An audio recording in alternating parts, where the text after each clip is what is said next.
warahmatullahi wabarakatuh, sahabat Indah Hilbaria semuanya. Mudah-mudahan sehat selalu, mudah-mudahan senantiasa terus semangat untuk menuju ke Baitullah, dan mudah-mudahan teman-teman semuanya bisa semakin terinspirasi dan semangat, lebih semangat lagi, termotivasi untuk menuju ke Baitullah melalui video-video yang ada di channel YouTube Indah Hilbaria ini. Dan mudah-mudahan sekali lagi semakin teman-teman sering nonton video ini, semakin teman-teman banyak like juga, sharing dan subscribe. Mudah-mudahan teman-teman bisa menjadi wasilah untuk menuju ke Baitullah gitu ya. Oke, amin ya Allah ya rabbal alamin.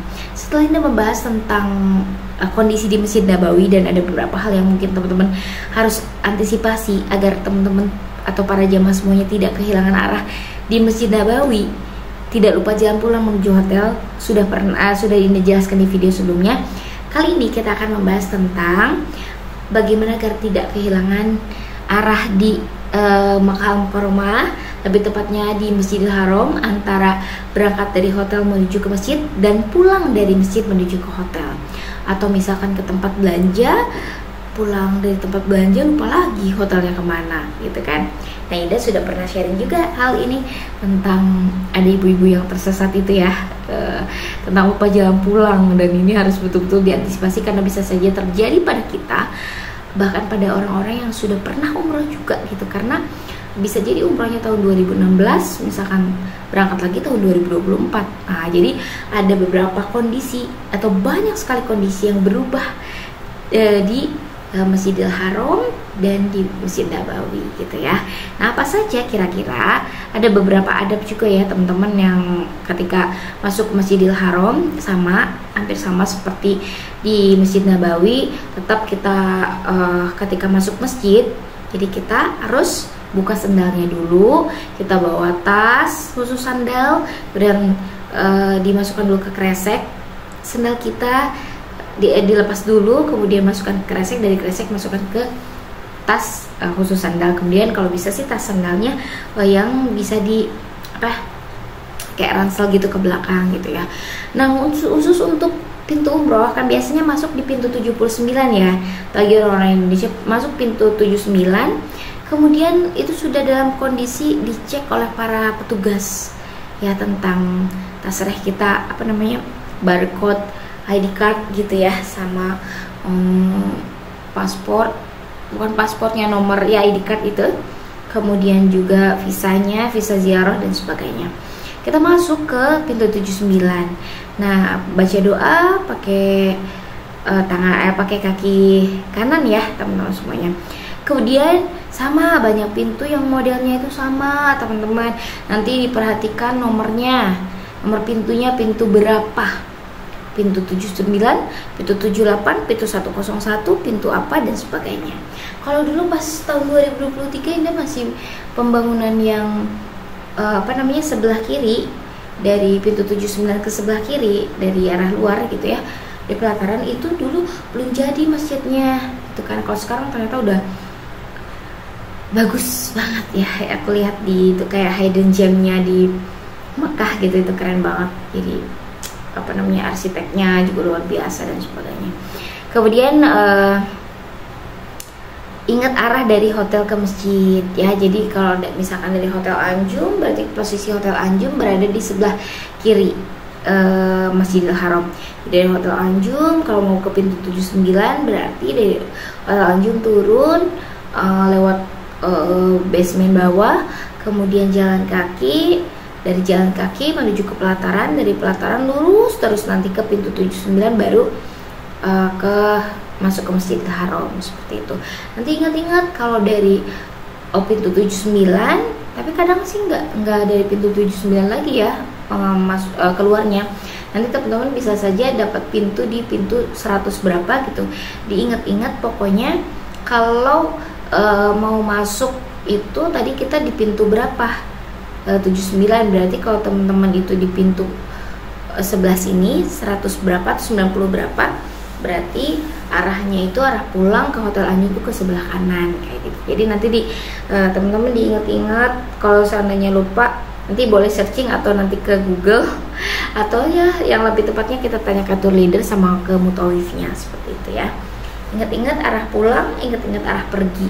pergi ke Masjidil Haram, dari hotel kemana arahnya, dari pulang dari Masjidil Haram kemana arahnya, ke kanan atau ke kiri, kayak gitu ya. Ini itu kalau bisa, kita kalau bisa nggak boleh sendirian sih gitu, kecuali kalau kita udah tahu daerahnya dan kita bawa alat komunikasi dan lain sebagainya, ya kita bisa koordinasi. Dan itu wajib harus izin dulu ke tour leadernya atau ke mutawifnya atau di grup gitu, Ustaz saya mau izin ke sini dulu untuk melaksanakan acara ini, atau mau cari barang atau dan sebagainya, atau mau sholat duha di sana, atau mau tahajud di sana tapi mau sendirian kayak gitu, itu silahkan. Yang jelas Bapak Ibu semuanya tahu kondisinya. Kalau seandainya memang tidak tahu bagaimana kondisi Masjidil Haram dan sebagainya, ajak jamaah lain untuk sama-sama menunaikan ibadah di Masjidil Haramnya. Kemudian juga kalau janjian bertemu setelah sholat, yaitu gunakan patokan tertentu. Contoh di pelataran Masjidil Haram di depan pintu berapa gitu ya, dan sebagainya. Kalau misalkan di dalam, ingat-ingat di arah apa namanya, tempat apa, depannya kemana. Di depan teman-teman itu sekiranya kalau keluar itu akan keluar di pintu berapa gitu kan, pokoknya di kalau bisa dokumentasi dan difotokan. Kemudian toilet nih, kalau toilet itu biasanya ada di luar masjid teman-teman, jadi toilet teman-teman nanti keluar dulu dan harus diperhatikan bawa sendalnya gitu ya. Kemudian diperhatikan juga auratnya, jangan sampai nanti auratnya kelihatan sama jamaah-jamaah lain dan sebagainya gitu. Tapi kalau untuk sekedar misalkan untuk wudhu itu ada beberapa tempat wudhu di dalam masjid seperti itu ya, dan itu kadang isinya air zam-zam untuk wudhunya ya, Masya Allah. Oke, seperti itu ya. Kemudian nanti diperhatikan nih dari apa namanya, dari depan pintu 79 itu ada hotel, ada beberapa hotel kayak ada Tower Zam-Zam ya, kemudian Makkah Tower Clock dan sebagainya. Nah, ke sebelah kanannya itu ada Darut Tauhid Intercontinental, ke kanannya lagi juga ada Adres Jabal Omar, ke kanannya lagi ada Hotel Anjum dan beberapa hotel-hotel besar lainnya juga ya. Diingat-ingat. Nah, nanti dari pintu 79 teman-teman ke kanan hotelnya atau ke kiri atau lurus gitu. Tergantung hotel di mana teman-teman tinggal, dan jangan pernah lupa sama nama hotelnya kalau bisa.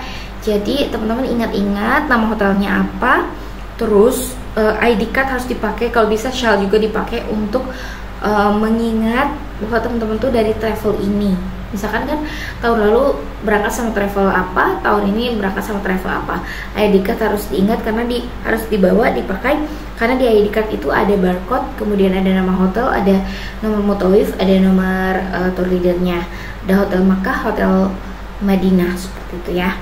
Kemudian nih, ini yang harus diingat-ingat, kalau di hotel ada nama hotelnya, kemudian lantai kamar dan sebagainya, nanti kita akan bahas ya.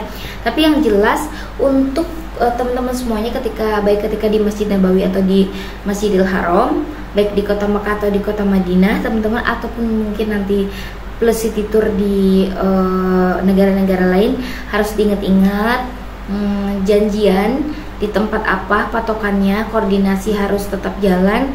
Jangan sampai Bapak Ibu semuanya pergi kemana-mana tapi handphone gak aktif dan gak nyala dan gak ada kuota, dan gak ada izin misalnya. Itu betul-betul kayak bikin khawatir orang-orang yang ada di grup. Kemudian juga nanti tour leadernya juga berat banget tanggung jawabnya gitu kan ya. Senantiasa untuk sama-sama saling menjaga diri lah, menjaga diri, menjaga kepercayaan, menjaga amanah, dan harus bisa membawa diri masing-masing seperti itu.